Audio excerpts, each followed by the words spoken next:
gonna share with you guys our family's recipe for a classic minestrone soup. I've got 1/2 cup of dried borlotti beans and good old cannellini or white beans. I gotta get some veggies into my pancetta here. The pancetta, my nose can tell, it's done rendering and I don't want it to burn.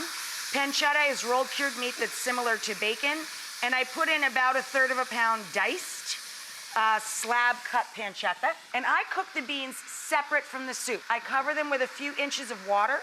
I add a bay leaf and an onion, just cut in half, throw it in there, and a fat clove of garlic, crush it, boom, throw it in there. While that's working, in this pot, the soup is moving forward as well.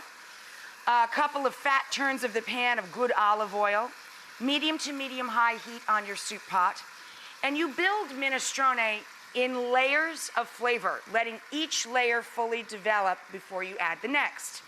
Your root vegetable layer, or your celery, carrot, and onion, goes first. I always add garlic to everything, so I'm gonna put my garlic in as well.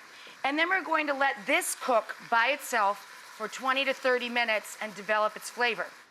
At this point, we're gonna add salt and pepper. And we're going to let this sweat a bit. So I put the lid on just like that. Now for the starch, you can use potatoes. I just have good old russets here.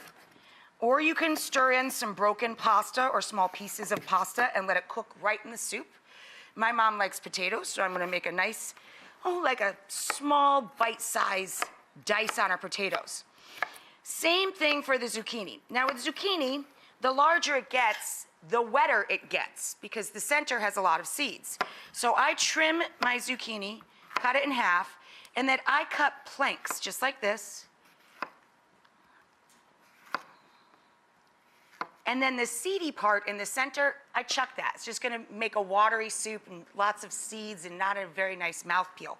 You're gonna cut them in the same shape and size as your potatoes. The same shape and size has the same cooking time. So layer number 1, carrot, celery, onion. When that's tender, layer number 2, potato and seasonal vegetable. We let that sweat out for an equal amount of time. Now we're adding our next layer. You wilt in your greens. Minestrone, remember, means large greens and vegetable soup. So I used a large head of escarole today. You can also use kale. That's your next layer of flavor. Whenever I add greens or cream or dairy product to a recipe, I add a little hint of nutmeg. It really highlights the flavor of dark greens.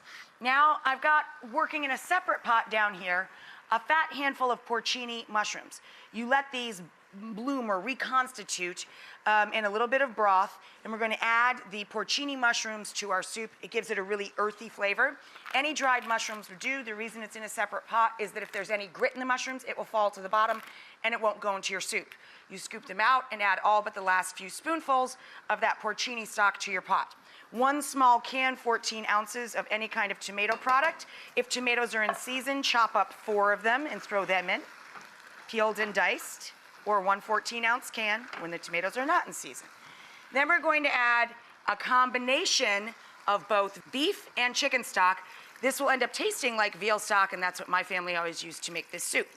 So 1 quart each of the chicken and beef. I used enough chicken stock just to cover my porcinis. We're gonna get that flavor in there too.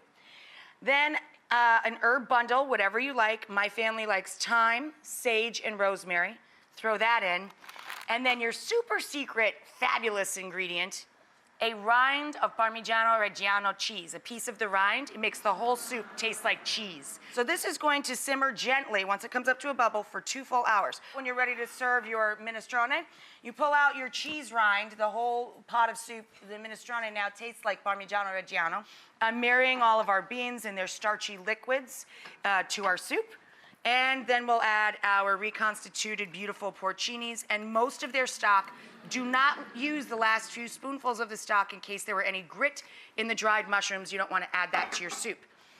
This is a pot of soup that to me is like a work of art. It's built in so many layers and it's so easy to make and so delicious and nutritious, but the magic is really in having the patience to make it properly.